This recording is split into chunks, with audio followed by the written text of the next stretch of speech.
ಸಂಸದ ಪ್ರಜ್ವಲ್ ರೇವಣ್ಣ ವಿರುದ್ಧ ಕೇಳಿ ಬರ್ತಾ ಇರುವಂತ ಗಂಭೀರ ಆರೋಪ ಸಹಜವಾಗಿ ಕಾಂಗ್ರೆಸ್ಗೆ ಅಸ್ತ್ರವಾಗಿ ಬದಲಾಗಿದೆ. ಕಾಂಗ್ರೆಸ್ ನಾಯಕರು ಇದೇ ಕೇಸನ್ನ ಮುಂದಿಟ್ಟುಕೊಂಡು ಕಿಡಿಕಾರ್ತಾ ಇದ್ದಾರೆ.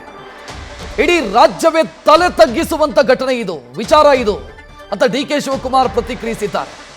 ಮೋದಿಯವರು ಇತ್ತೀಚೆಗೆ ತಾಳಿ ಕಸಿದುಕೊಳ್ಳೋ ಬಗ್ಗೆ ಮಾತನಾಡ್ತಾ ಇದ್ದಾರೆ. ಅವರ ಸ್ನೇಹಿತನ ಮೊಮ್ಮಗ ಅದೆಷ್ಟು ಜನರ ಮಾಂಗಲ್ಯ ಕಿತ್ಕೊಂಡಿದ್ದಾನೆ, ಈಗ ಮೋದಿಯವರು ಉತ್ತರ ಕೊಡಬೇಕು ಅಂತ ಕೃಷ್ಣ ಬೈರೇಗೌಡ ಕಿಡಿಕಾರಿದ್ದಾರೆ. ಯಾವುದೇ ಹಸ್ತಕ್ಷೇಪ ಇಲ್ಲದೆ ಈ ಪ್ರಕರಣದ ತನಿಖೆಯಾಗತ್ತೆ ಅಂತ ಗೃಹ ಸಚಿವ ಡಾಕ್ಟರ್ ಜಿ ಪರಮೇಶ್ವರ್ ಪ್ರತಿಕ್ರಿಯಿಸಿದ್ದಾರೆ. ನೀವು ಬಿಜೆಪಿ ನಾಯಕರುಗಳು ಕೇಳಬೇಕು.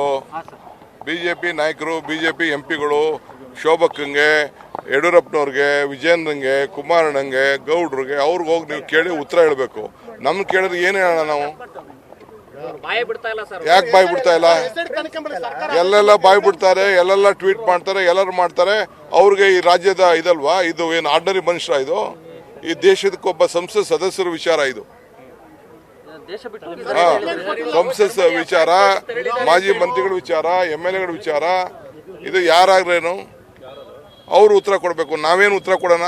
ನಮಗೆ ರಾಜ್ಯಕ್ಕೆ ತಲೆ ತಗ್ಸಕ್ಕಾಗ್ತದೆ. ಡೆಲ್ಲಿಯಿಂದ ಎಷ್ಟು ಫೋನ್ಗಳು ಬರ್ತಾ ಇದೆ, ಏನು ಬರ್ತಾ ಇದೆ? ಬಿಜೆಪಿ ಅವರು ಉತ್ತರ ಕೊಡ್ಬೇಕು ಇದಕ್ಕೆ, NDA ಲೀಡರ್ಸ್ ಉತ್ತರ ಕೊಡ್ಬೇಕು ಇದಕ್ಕೆ. ಅದೇನು ಮಾಡ್ತಾರೆ ಅದೇನು ಹೇಳಿ, ಅದನ್ನ ಯಾವ ಪೊಲಿಟಿಕಲ್ ಡಿಸಿಷನ್. ಇವತ್ತು ಮಾನ್ಯ ನರೇಂದ್ರ ಮೋದಿ ಅವರು ಕರ್ನಾಟಕಕ್ಕೆ ಬರ್ತಾ ಇದ್ದಾರೆ. ಮಾನ್ಯ ನರೇಂದ್ರ ಮೋದಿ ಅವರೇ, ನೀವು ಇತ್ತೀಚೆಗೆ ತಾಳಿಯನ್ನ ಕಸಿದುಕೊಳ್ಳೋದ್ರ ಬಗ್ಗೆ ಮಾತಾಡ್ತಾ ಇದ್ದೀರಾ.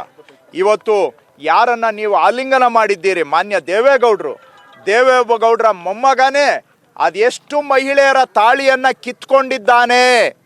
ಮೋದಿಯವರು ಉತ್ತರ ಕೊಡಬೇಕು. ನಿಮ್ಮ ಹತ್ರ CBI ಇದೆ, ಎನ್ಫೋರ್ಸ್ಮೆಂಟ್ ಡೈರೆಕ್ಟರೇಟ್ ಇದೆ, IT ಡಿಪಾರ್ಟ್ಮೆಂಟ್ ಇದೆ, ಇನ್ನೂ ಬೇಕಾದಷ್ಟಂತ ಏಜೆನ್ಸಿಗಳು ಇದೆಯಲ್ಲ. ದೇಶದ ಎಲ್ಲ ಅಪೋಸಿಷನ್ ಲೀಡರ್ಗಳ ಫೋನನ್ನು ಟ್ಯಾಪ್ ಮಾಡಿದ್ದೀರಲ್ಲ ಮೋದಿಯವರೇ. ಇವತ್ತು ನಿಮ್ಮ ಸ್ನೇಹಿತರು ಮಾನ್ಯ HD ದೇವೇಗೌಡರ ಮೊಮ್ಮಗ ಎಷ್ಟು ಮಹಿಳೆಯರ ತಾಳಿಯನ್ನ ಕಿತ್ಕೊಂಡಿದ್ದಾನೆ? ಉತ್ತರ ಕೊಡಬೇಕು ನರೇಂದ್ರ ಮೋದಿ ಅವರು ಇವತ್ತು ಕರ್ನಾಟಕದಲ್ಲಿ. ಹಾಗೂ ಅಂತಹ ತಿಂದ ಮನೆಗೆ, ಊಟ ಕೊಟ್ಟ ಮನೆಗೆ, ಉಂಡ ಮನೆಗೆ ಕನ್ನ ಹಾಕಿದಾರಲ್ಲ BJP ಅವರ ಸ್ನೇಹಿತರಾದಂಥ ಜನತಾದಳದವರು, ಅವರ ಕುಟುಂಬದವರು. ಇದರ ಬಗ್ಗೆ ನರೇಂದ್ರ ಮೋದಿ ಅವರೇ ನೀವೇನು ಹೇಳ್ತೀರಾ? ಇದೇನಾ ನಿಮಗೆ ಧರ್ಮ ಹೇಳ್ಕೊಟ್ಟಿರೋದು? ಮಹಿಳೆಯರ ಅತ್ಯಾಚಾರ ಮಾಡಿ, ಮಹಿಳೆಯರ ಮಾಂಗಲ್ಯವನ್ನ ಕಿತ್ತುಕೊಳ್ಳಿ, ಸಂಸಾರಗಳನ್ನ ಬೀದಿಗೆ ತಗೊಂಡು ಬನ್ನಿ, ಅವರನ್ನ ಅವಮಾನ ಮಾಡಿ, ಮಹಿಳೆಯರನ್ನ ವಿವಸ್ತ್ರಗೊಳಿಸಿ ವಸ್ತ್ರಾಪರಣ ಮಾಡುವಂತಹದ್ದೇನ? ಅದಕ್ಕೇನಾ ನೀವು JDS ಅವ್ರ ಜೊತೆಗೆ ಕೈ ಜೋಡಿಸಿರೋದು?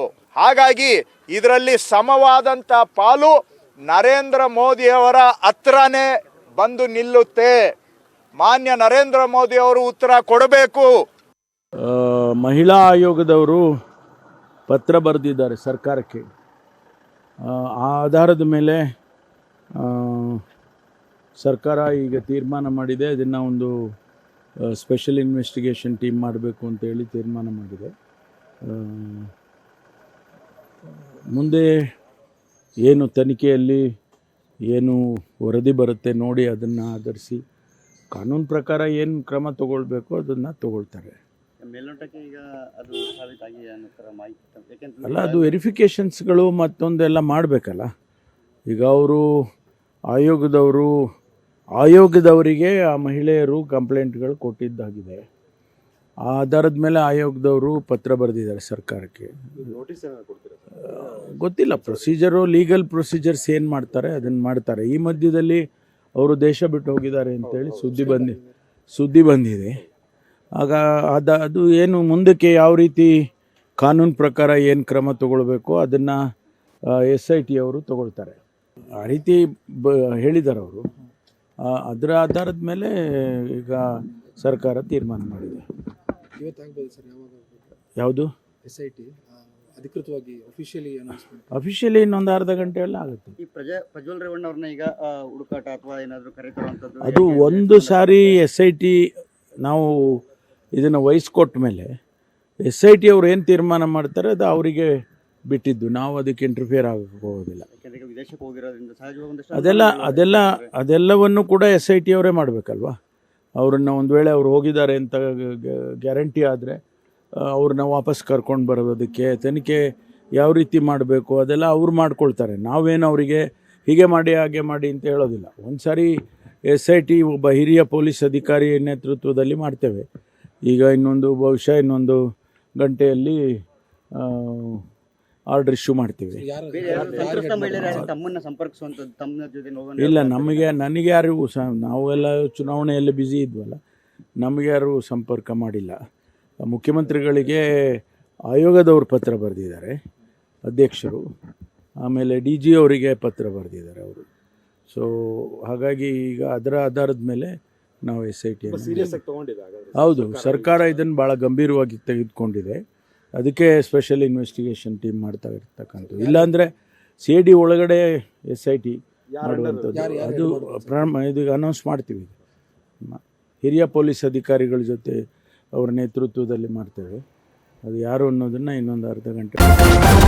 ನ್ಯೂಸ್ ಫಸ್ಟ್ ನಿರ್ಭೀತಿಯಿಂದ ನಿಮ್ಮ ಪರವಾಗಿ.